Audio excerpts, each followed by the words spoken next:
স্বামী বিবেকানন্দের জীবন ছিল অনেক রোমাঞ্চকর ও অনুপ্রেরণামূলক ঘটনার সাক্ষী।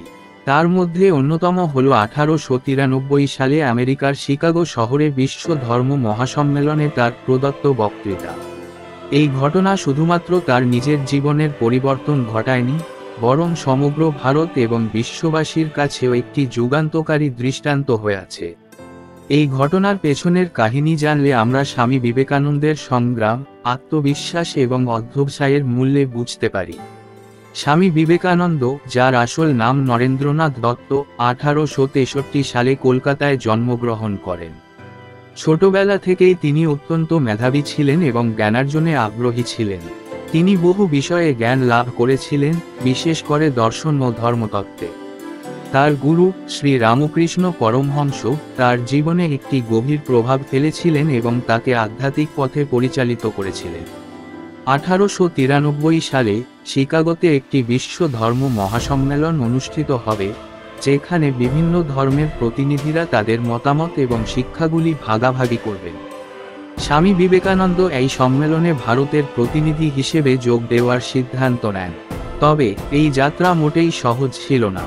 প্রথমত, তার আমেরিকায় যাওয়ার জন্য পর্যাপ্ত অর্থ ছিল না।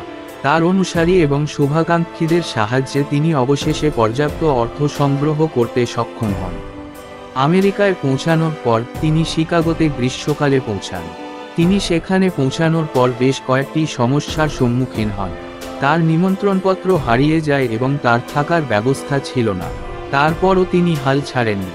শিকাগোর পথে পথে ঘুরে বেড়াতে গিয়ে তিনি এক ভদ্রলোকের সঙ্গে পরিচিত হন, যিনি তাকে তার বাড়িতে আশ্রয় দেন এবং তার সম্মেলনে যোগদানের ব্যবস্থা করেন। 11 সেপ্টেম্বর 1893 সালে শিকাগোর পার্লামেন্ট অব রিলিজিয়ন্স বা ধর্ম মহাসম্মেলনে স্বামী বিবেকানন্দ তার বিখ্যাত বক্তৃতা প্রদান করেন। তার শুরুটা ছিল, আমেরিকার বোন ও ভাইয়েরা। এই কথাগুলি শোনার সাথে সাথেই সমগ্র সম্মেলন হলটি করতালিতে ফেটে পড়ে। এই উষ্ণ অভ্যর্থনা তার বক্তব্যের জন্য একটি শক্তিশালী ভূমিকা তৈরি করে। তিনি তার বক্তৃতায় ভারতের প্রাচীন সংস্কৃতি, হিন্দু ধর্মের সহিষ্ণুতা এবং বিশ্বের সকল ধর্মের প্রতি সম্মান প্রদর্শনের কথা তুলে ধরেন। তার বক্তব্য ছিল অত্যন্ত প্রভাবশালী এবং অনুপ্রেরণাদায়ক। তিনি বলেছিলেন, আমি এমন একটি ধর্মের প্রতিনিধিত্ব করছি, যে ধর্ম পৃথিবীর সকল ধর্মকে সহিষ্ণুতার শিক্ষা দেয় এবং সকল ধর্মের সত্যতার প্রতি বিশ্বাস করে। আমি এমন একটি জাতির অন্তর্ভুক্ত, যেটি সকল ধর্ম এবং সকল জাতির প্রতি সহানুভূতি প্রদর্শন করেছে এবং তাদেরকে আশ্রয় দিয়েছে। তার বক্তব্য ধর্মের মধ্যে সংহতির আহ্বান জানায় এবং মানবতার প্রতি ভালোবাসার বার্তা প্রদান করে। স্বামী বিবেকানন্দের বক্তৃতার পরে তিনি শুধু আমেরিকায় নয়, সারা বিশ্বের মনোযোগ আকর্ষণ করেন। তিনি বিভিন্ন শহরে গিয়ে বক্তৃতা প্রদান করেন এবং ভারতীয় ধর্ম ও সংস্কৃতির প্রচার করেন। তার বক্তৃতাগুলি সব সময়ই মানুষকে অনুপ্রাণিত করত এবং তাদের জীবনে নতুন দৃষ্টিভঙ্গি নিয়ে আসত।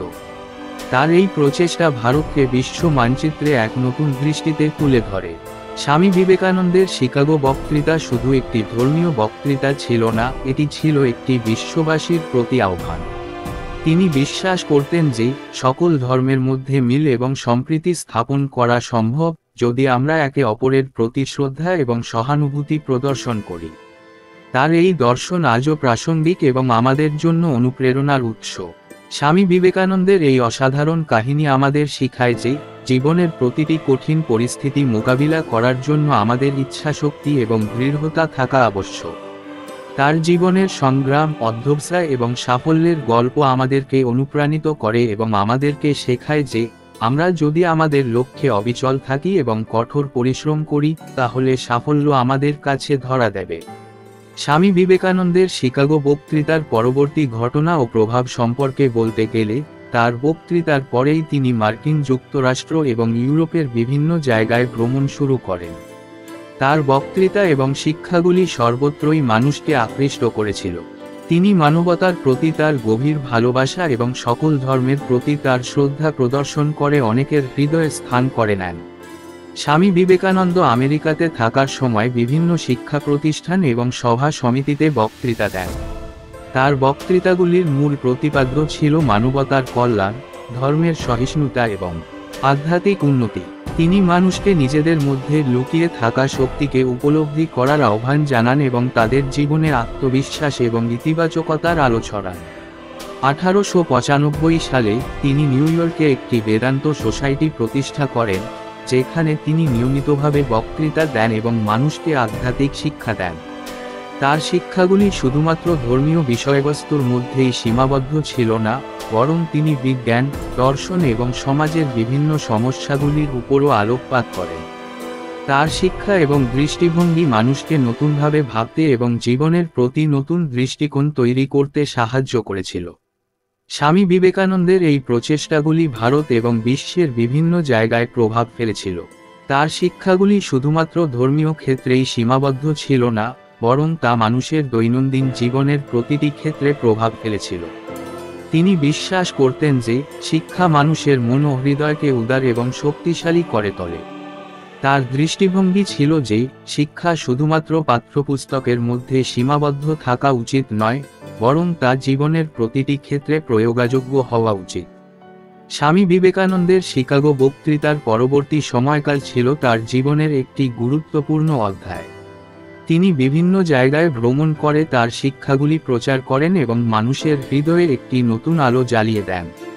তার এই প্রচেষ্টা এবং সাফল্য আমাদের জন্য অনুপ্রেরণার উৎস হয়ে আছে এবং তা আমাদেরকে শেখায় যে সঠিক ইচ্ছাশক্তি এবং অধ্যবসায়ের মাধ্যমে আমরা যে কোনো কঠিন পরিস্থিতি মোকাবিলা করতে সক্ষম।